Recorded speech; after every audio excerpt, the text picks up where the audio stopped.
Mr. Speaker, I rise today in strong support of Senate Joint Resolution 80, legislation to disapprove the Bureau of Land Management's 2022 Integrated Activity Plan for the National Petroleum Reserve in Alaska. Let me be very clear. This is not an abstract policy debate for the people of Alaska. This is about whether the federal government will honor both the law and its commitments to the people who call Alaska home, and whether America will choose energy independence over energy uncertainty. The National Petroleum Reserve in Alaska, an area the size of Indiana, was set aside more than a century ago to ensure the United States had a strategic domestic energy supply. Congress reaffirmed that purpose in the Naval Petroleum Reserve's Production Act, directing the Secretary of the Interior to conduct a, quote, expeditious program of competitive leasing in the NPRA. But the 2022 Integrated Activity Plan, issued in the final stretch of the last administration, turned that congressional mandate on its head. It shut the door on 48% of the reserve, reducing available acreage from 18.6 million acres to just 11.8 million acres, and restricted infrastructure corridors across millions more. In effect, the plan attempted to create a wilderness area in a petroleum reserve, and it did so without listening to the people who actually live there. Alaska is asking us to act. The Inupiat people who live in the area have spoken, and they could not have been clearer. Through the North Slope Regional Trilateral, the Inupiat Community of the Arctic Slope, the North Slope Borough, and the Arctic Slope Regional Corporation, we have heard that the Biden administration's 2022 plan imposed, quote, sweeping restrictions that curtail responsible development, undermine congressional intent, and disregard the well-being of the people who depend on these lands for both subsistence and livelihoods, end quote.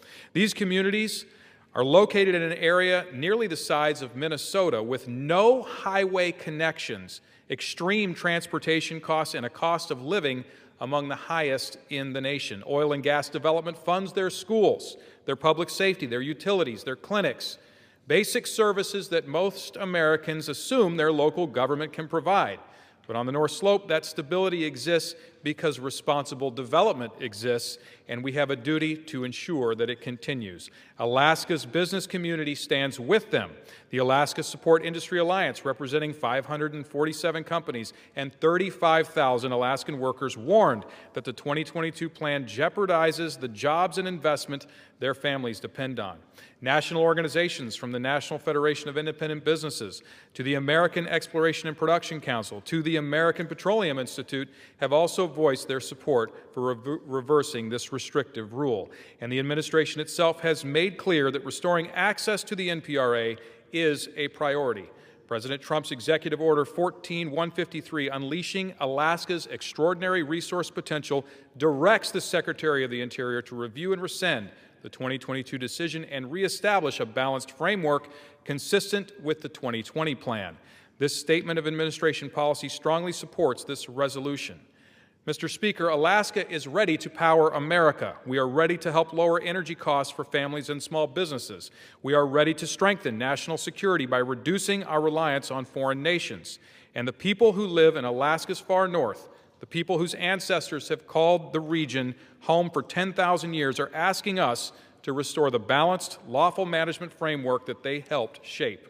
Senate Joint Resolution 80 does exactly that. It restores congressional intent. It restores certainty for Alaska's communities. It restores America's strategic energy reserve. I urge my colleagues to join me in supporting Senate Joint Resolution 80, to stand with Alaska, to stand with energy workers, with the Inupiat people of the North Slope, and with an American future grounded in abundant, affordable, secure energy. And with that, I yield back.